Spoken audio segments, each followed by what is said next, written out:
자, 이번에는 어떻게 할까요? 하운데요. 오늘은 청각장애인 대학생의 SOS를 만나보겠습니다. 함께 가보시죠.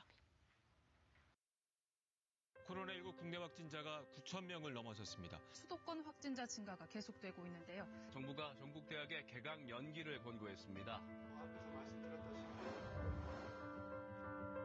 결과가 어마어마하게 많아집니다. 그냥 등록금을 환불해주면 좋겠다. 그런 생각이 들 정도로. 코로나19와 등록금 환불. 무슨 사연인지 자세히 취재했습니다.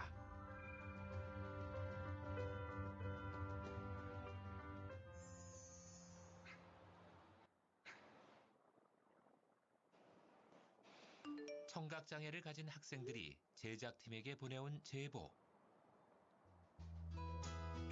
직접 사연을 듣기 위해 권 PD가 달려갔습니다.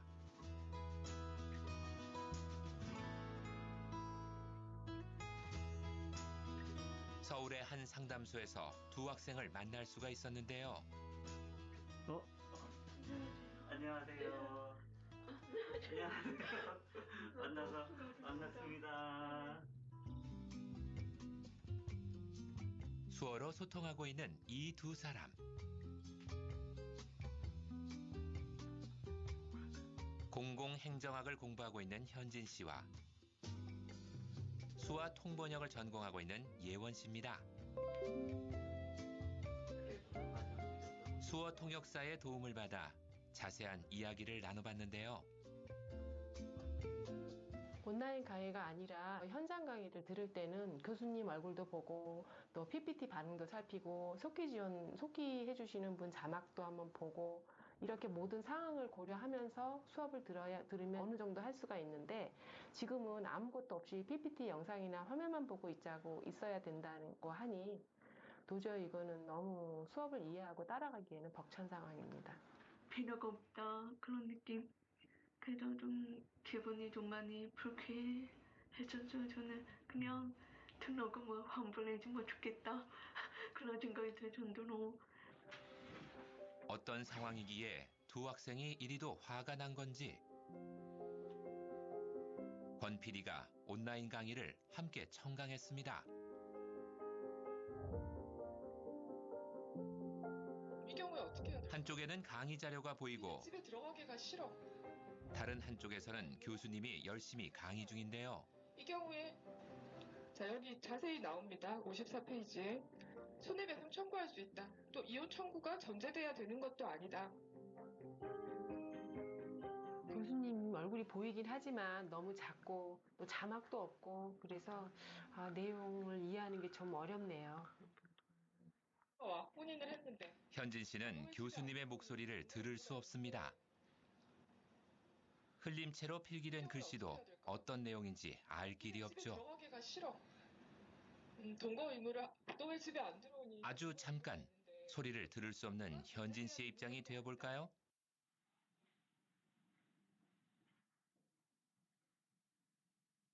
소리 없이는 전혀 강의 내용을 파악할 수 없습니다. 일부 강의는 자막을 지원하기도 하는데요. 온라인 강의를 할 수밖에 없기 때문에 이번 주도 그렇고 다음 주도 그렇고 또 역시나 레포트를 쓰는 경우를 그런데 많고요. 이런 캡스톤 디자인 과목처럼 이제 논문을 작성하셔야 될.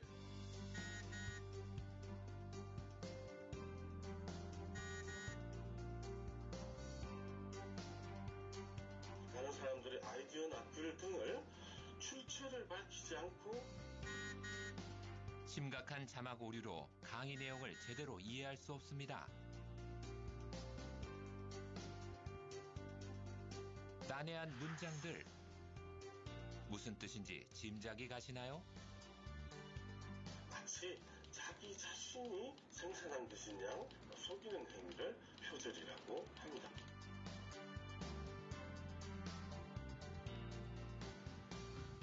지금 이게 전공 과목이다 보니까 교양 과목이면 차라리 좀 넘어갈 수도 있겠지만 배우지 않은 또 어려운 법률 용어를 지금 익혀야 하는데 이 틀린 부분을 가지고 그거를 익혀야 되나 이런 상황을 받아들이기가 도대체 너무 어렵습니다. 예원 씨가 듣는 강의는 어떨까요? 청각 장애인을 위한 과목이라면 상황이 조금은 다르지 않을까? 여기엔 다행히 수어 통역이 지원되고 있었군요. 그런데 안 된대요. 한 언어만 이거 봐봐요. 잘 좀 들려. 갑자기 강의가 중단되고 오류창이 뜹니다. 수어 통역 동영장인데 이거 PPT인데 동지 볼 수가 없어. 강의를 제대로 이해하려면 수어 통역과 요약된 자료 화면을 함께 봐야 하는데요. 시스템의 문제로 강의 자료와 수어 영상을 동시에 볼 수 없는 겁니다. 솔직히 너무 화가 나죠. 이거는 진짜 우리 학과가 청각장애 학생들이 많은 거 분명히 알면서 왜 그렇게 하는 건지 너무 이해가 안 되는 거예요. 비장애 친구들보다 뒤처질 수밖에 없는 상황. 앞으로가 더 걱정입니다. 온라인 강의를 계속 들어야 되는 그런 상황인데 이렇게 아무런 지원을 못 받으면 전적이 좀 안 좋아질까 봐 그런 걱정이 제일 큽니다. 교육 책임자는 장애 학생이 필요한 학습 지원을 제공해야 한다. 법에는 명확하게 표시돼 있지만 현실은 그렇지 않은 상황. 청각장애 학생들의 학습권 침해 문제는 이전부터 있었는데요. 코로나19 사태 때문에 수업이 온라인으로 대체되자 더욱 심각해진 겁니다. 한게 하는 말이지만 예산이 없다. 예산이 부족하다. 미안하지만 이번에는 안 된다. 그렇게 말하는 거요. 취재한 내용을 바탕으로 학교 측에 문의했습니다. 이게 자막이 뜨긴 뜨는데 오류가 너무 심해서 프로그래밍 정확도가 네네. 생각보다 높지는 않아요. 한 70% 정도 되는 것 같아요. 더블 검증할 시간도 사실은 없고요. 코로나 때문에 정확하게 수정될 수 있는 건지 그 시스템상으로 수정이 어려운 건지 확인을 해봐야 될 것 같아요. 이런 상황은 현진 씨와 예원 씨만의 문제가 아니었습니다. 청각장애 학생들이 학습 환경 개선을 꾸준히 요구해왔지만 변한 것은 아무것도 없다는데요. 지난해부터 이런 문제의 개선을 촉구해온 한 단체를 권 PD가 직접 찾아갔습니다. 그거를 교육부 담당자한테 이렇게 보내드렸어요.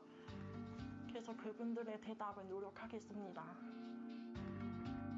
교육부는 어떤 노력을 하고 있을까요?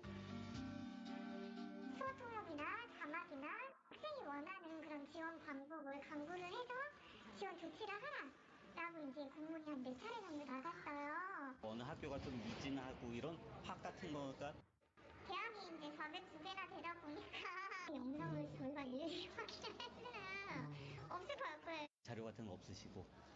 네, 뭐 아직은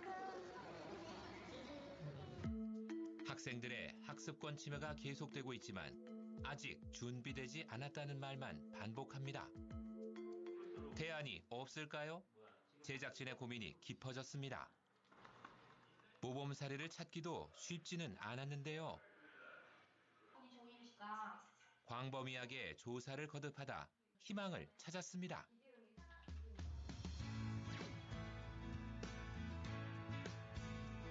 특수교육 분야가 특화된 한 사립대학을 찾아갔는데요. 이 학교의 재학생은 약 7,000명. 이 중 청각장애 재학생 비율은 1.4%라고 합니다. 소수지만 이들을 위한 학습 지원 시스템이 있다고 해서 둘러봤는데요. 질병 자체를 장애다 이렇게 얘기하진 않아요. 만약에 감기다 상태를 본다면 청각장애 학생을 위한 학습 지원 자료 제작이 한창입니다. 소녀시대 그때 소녀 이거 되면서 그러니까 모르겠더라고요. 첫 번째가 장애 학생들을 위해 수어 통역사와 속기사가 모두 참여해 교수의 강의를 실시간으로 보완하고 있습니다. 장애 유형을 모두 반영한 온라인 강의 제작이 이루어지고 있는 겁니다. 추천드립니다.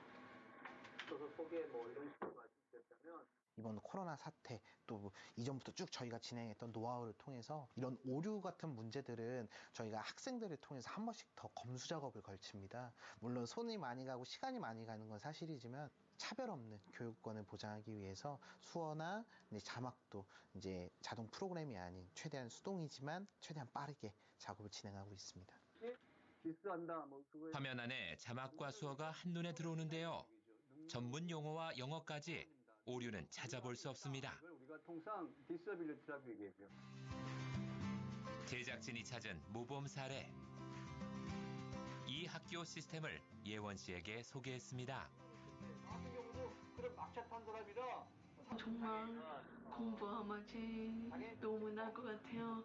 만약에 우리 학교도 이렇게 한다면 진짜 공부 매일매일 열심히 할 자신이 있을 것 같아요.